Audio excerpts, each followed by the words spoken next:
не се яде. Но какво ще? Питайте готвач. Добре. Шампата ми говори Шефков. Това пък много често специално за този шампа. Ние се гордеем с нея. Добре, защо не опитате още веднъж?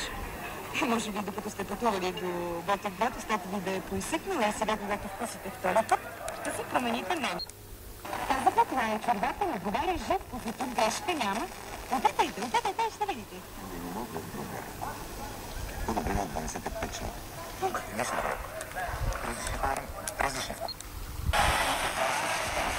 С художествен ръководител Георги Колев. Аз ви пожелавам успех на спектакъла. Приемаме този покана към слушателите. Заповядайте, уважаеми слушатели, на 5 септември в Летния театър във Варна, 5 септември вечерта, за да присъствате на този необикновен спектакъл, наречен Войвода за винаги. Спектакъл, посветен на 165 години от рождението на капитан Петко Войвода.